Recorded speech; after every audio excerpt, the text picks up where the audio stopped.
Ter propósito significa, antes de mais nada, colocar para aquilo que é o teu momento presente algo que vá adiante. O que seria felicidade? Não é entender um momento em que a vida vibra de tal maneira que você sente que vale muito estar vivo.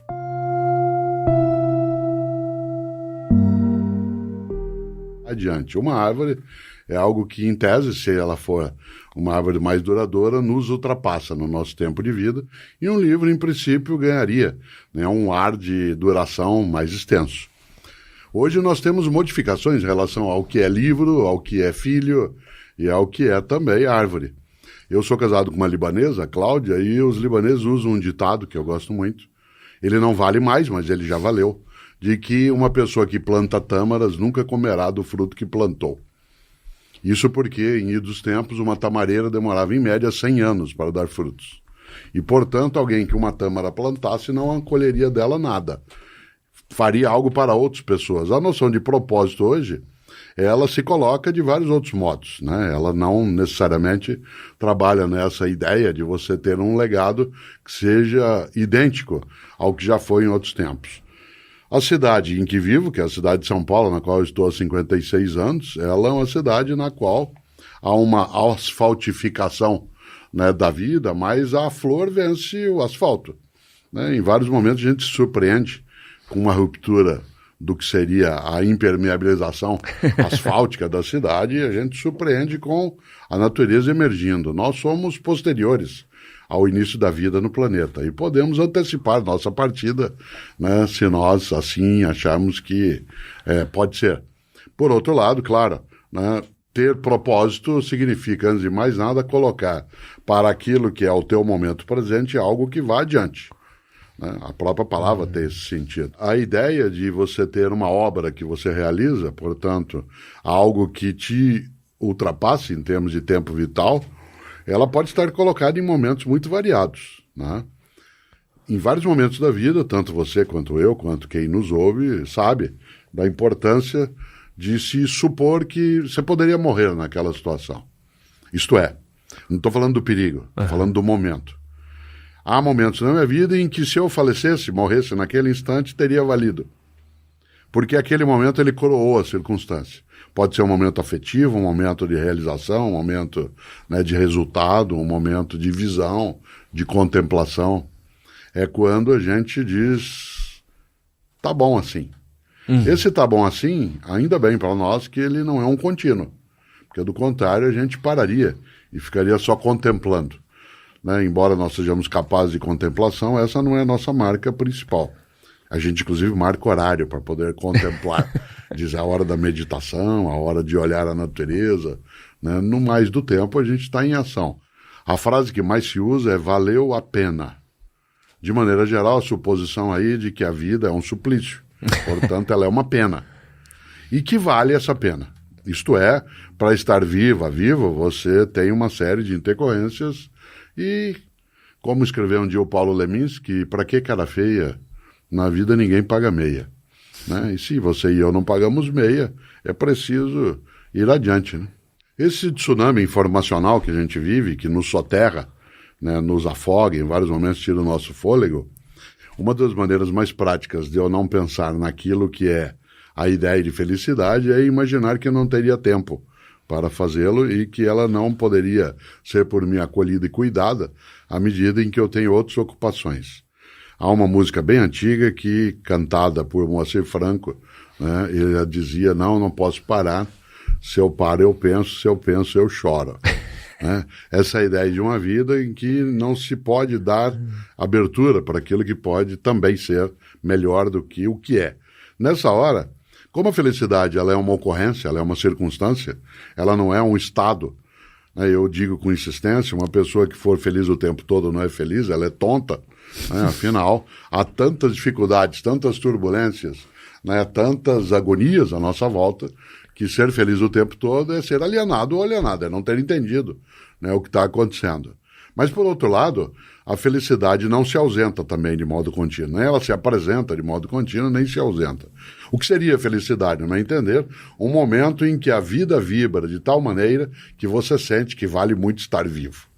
Ora, Este anúncio contínuo da catástrofe que nós vivemos, esta ideia de que nós temos o tempo todo, estamos não a um passo do paraíso, como cantou a banda Blitz, mas nós estamos a um passo do desastre, não é tão equivocada assim. Esta percepção, ela veio para a humanidade a partir de 6 de agosto de 1945, quando a primeira bomba atômica foi jogada sobre Hiroshima e alguns dias depois sobre Nagasaki. Até 1945, todo ser humano tinha temor da própria morte ou de pessoas próximas a si. O mundo atômico colocou a possibilidade de nós extinguirmos a humanidade. Nós somos muito arrogantes como espécie, a gente até supõe que nós faremos falta. Em tese, não faremos. Durante a pandemia, nós notamos o quanto que a nossa retirada do cotidiano do planeta faz com que haja até o ressurgimento de alguns tipos de convivência com outras espécies que antes não estavam no nosso circuito. Mas esse modo catastrófico de lidar com a percepção, esse tsunami que eu antes dizia, que traz o tempo todo a ideia de que dará errado, falta pouco para o fim, me lembra talvez um dos 2 melhores grafites que eu já vi na minha vida. Eu dei aula na PUC São Paulo durante 35 anos. E esses 2 grafites ficaram durante muito tempo em muros na região ali, em Perdizes. Um deles dizia: Marli, você é linda, mas guia mal. Que é uma coisa genial, né? Você é linda, mas guia mal. O segundo ficava na esquina, da Zequinha de Abreu com a Cardoso de Almeida, e todos os dias que eu passava ali eu olhava, estava escrito assim: o apocalipse já é um consolo. Essa é boa, hein? O apocalipse já é um consolo. Nesta hora, há sim um gosto grande de imaginar que vai dar errado.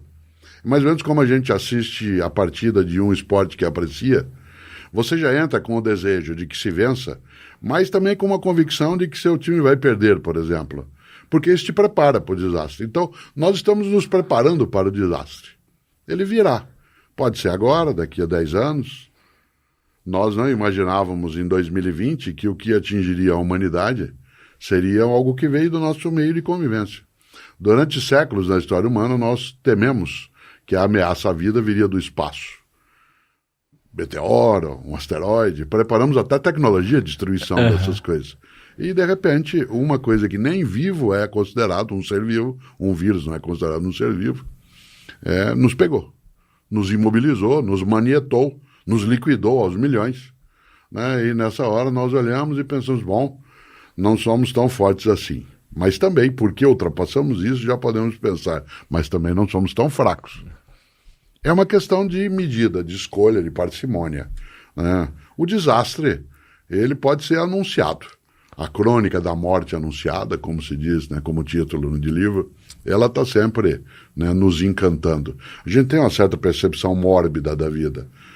Você não vem por uma estrada e encontra o trânsito todo congestionado e você imagina algum desastre, algum horror, alguma coisa, e quando você passa, era só uma obra de recolocação de um gradil, te dá uma chateação, uma frustração, porque você estava esperando uma coisa um pouco mais horrorosa do que aquilo. Portanto, não pode ser tão frustrado desse modo. E nós, a grande e última coisa que eu gosto de lembrar nisso é que, como se diz sempre, o Milor dizia isso, a grande desvantagem do profeta do Apocalipse é que ele não vai aproveitar a fama.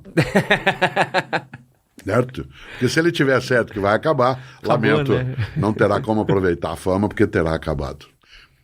Do ponto de vista da filosofia, na história, a verdade sempre foi relativa ao seu tempo. A verdade, portanto, ela é marcada pela relatividade. Eu não posso olhar uma coisa como verdadeira sempre, em todos os lugares, de todos os modos. Exemplo concreto. Até Galileu, no século XVII, havia uma afirmação de Aristóteles que é óbvia, que eu vou dizê-la agora. Se você, do alto de uma torre, soltar lá de cima, é claro que é simbólico o que eu vou dizer, junto ao mesmo tempo um elefante e um coelho, é evidente que o elefante vai cair mais rapidamente. Isso escreveu Aristóteles, isso é absolutamente evidente ao nosso raciocínio. O Galileu decidiu uma coisa que pareceria estranha, fazer a experiência, não com um elefante e um coelho, mas com pesos equivalentes. E se você fizer essa experiência, você notará que eles caem os dois ao mesmo tempo, porque não importa a massa, o que vale é a aceleração da gravidade, que é idêntica. Quando eu digo isso que eu estou te falando agora, né, e eu falava isso às vezes em sala de aula, nem sempre o que a gente visualiza ou reflete é o que corresponde à realidade. Quando eu dizia, se eu soltar um apagador de lousa e um giz ao mesmo tempo do alto, eu fazia o gesto. Ao mesmo tempo, é claro que o apagador que é mais pesado, né, vai cair antes. E as pessoas dizem, é claro. Aí você solta, eles caem e batem no chão ao mesmo tempo, que a aceleração da gravidade, como Newton mostrará depois de Galileu, né, ela é absolutamente a mesma. Ora, por que eu estou dizendo isso?